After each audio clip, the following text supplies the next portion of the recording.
If you feel blocked, it's your freaking shadow.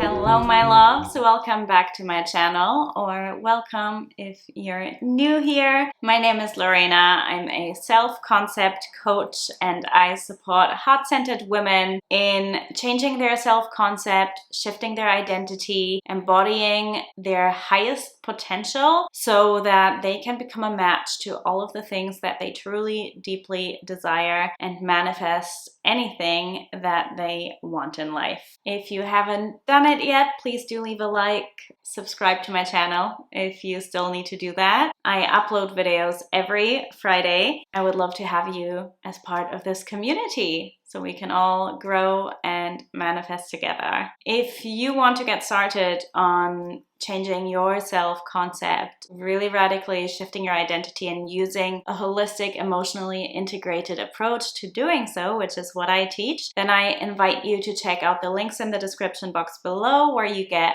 a bunch of free resources that will be a great starting point for you. So today's video is a really exciting one because it's about my favorite topic, which is shadow work. And I'm actually surprised that I've not done this video before. I do have a few videos on shadow work, but this will have a bit of a different focus, and it's going to be about how your shadow essentially blocks your manifestation and how the power of your subconscious mind plays into that. Because if you've been working on manifesting something and it's just not coming through, and you're wondering why it's not working because you're doing all the things, you're doing all of the techniques, and you're trying to work on yourself, and you're trying to change your beliefs, I can pretty confidently say, even without knowing you, it's probably your shadow that's blocking it. Now, before I go into the shadow itself, let's talk about your subconscious mind and the power that your subconscious mind really has, because your shadow and your subconscious mind are interlinked, and I'm going to explain a bit later in what way and how. But your subconscious mind is an incredibly powerful tool that you have. And most of us, if not all of us, let's not lie, all of us are operating on autopilot most of the time. Which is actually a really great thing, because it would be very exhausting if our brains had to consciously make decisions over and over again. It does serve you that you don't need to consciously remember your phone number, but that you can just enter it in a phone. It does serve you that when you drive to work in the morning, you don't have to think about which way to go because you've done it so many times that it's just automatic. It would take a lot of effort for your brain to have to remember everything. So running on autopilot is a really great thing in a lot of ways, because brains are lazy. Brains want to really take the path of least resistance at all times and make it as easy as possible for themselves. Now, unfortunately, that also applies to your belief systems, your self-worth, your self-concept, your thoughts, your feelings. All of that stuff also runs on autopilot. The stat is, which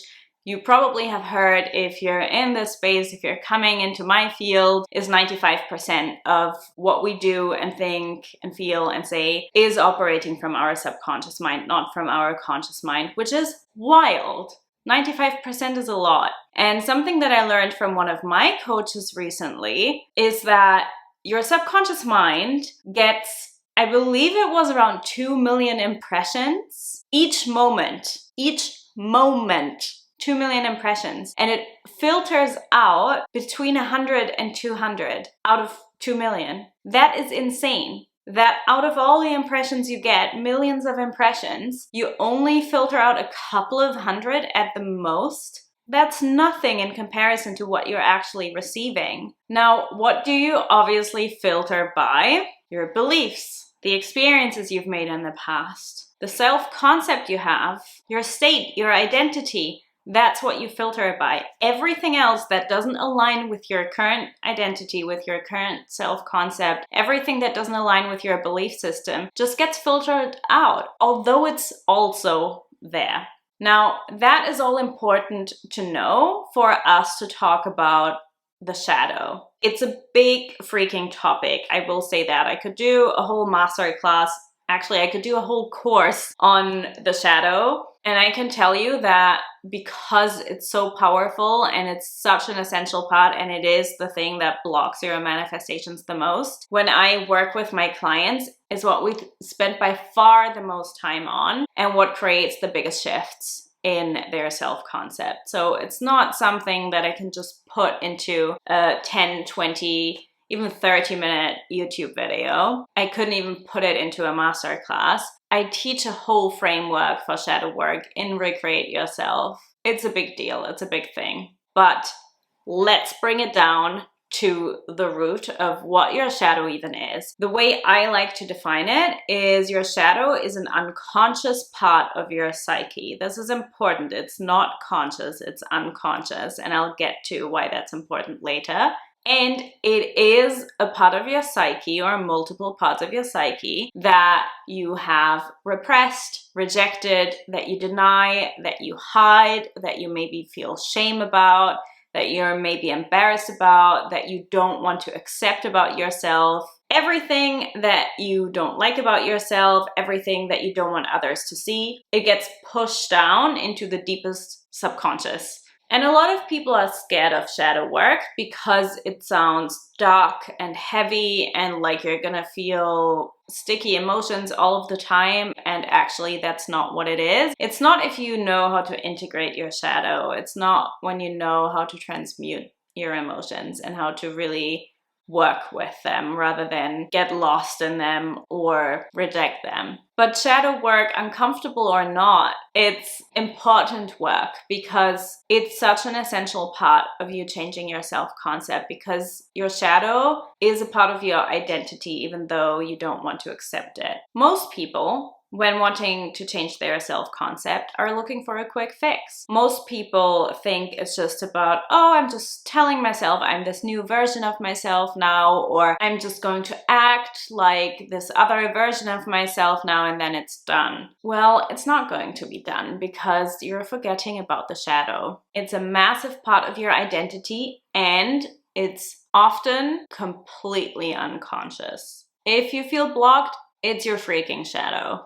Now let's talk about what happens when you push things into your shadow, which again happens unconsciously. It's not a conscious process. Sometimes it is. Sometimes you may think like, oh, this part of myself I don't like, I'm gonna pretend it doesn't exist. But a lot of the time, you're not even aware that it's there. But here's what happens when you do push things into your shadow. It festers within you and it becomes part of your unconscious identity. And you're essentially beginning to wear a mask. So you start identifying with things that aren't really you, and your desires may become inauthentic to who you are. You may start to follow a path that's not actually aligned with who you are. And that is important because when your shadow isn't integrated, you're not manifesting from your authentic self, but from a fake version of you. And why is that an issue? Because let's say, for example, you want to manifest love. If you're doing that from a version of you that is not authentic to who you are, even when you manifest that love, it's not going to feel fulfilling because you're wearing a mask. You don't want to be loved for somebody you're not. You want to be loved for your authentic self.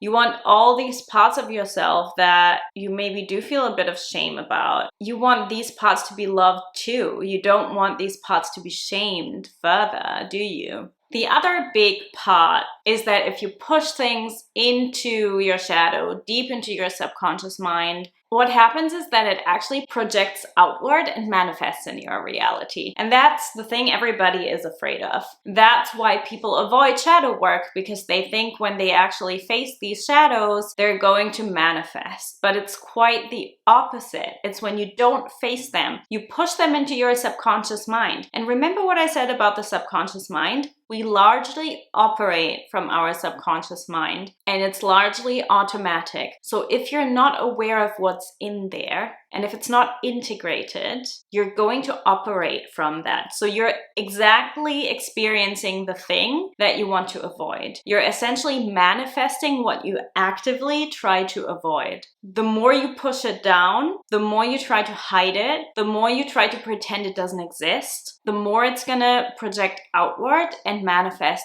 in your external reality. It happens unconsciously, and that's why very often, if you may wonder, why has the thing manifested that I really did not want? I was doing the opposite. I was working on the opposite. I was working on shifting into this self-concept. I was working on living from this reality, and the exact opposite happened. It's because you tried to push it down, consciously or unconsciously. And what it also leads to when you push things into your shadow is that you feel more unworthy and you experience more of a sense of shame, because a lot of the things that are in your shadow will be things that you feel some sense of shame or embarrassment about, because you don't want others to see it, right? And you maybe don't even want to see it yourself. So again, if you do that, you're gonna manifest more feelings of shame and unworthiness, which I know you don't want to do. So as you can see, your shadow and your subconscious mind are very much connected. You cannot reprogram your subconscious mind without addressing and integrating your shadows. And the nature of your subconscious mind is that it is subconscious. It's not conscious by very definition, which means it's hard to become aware of it.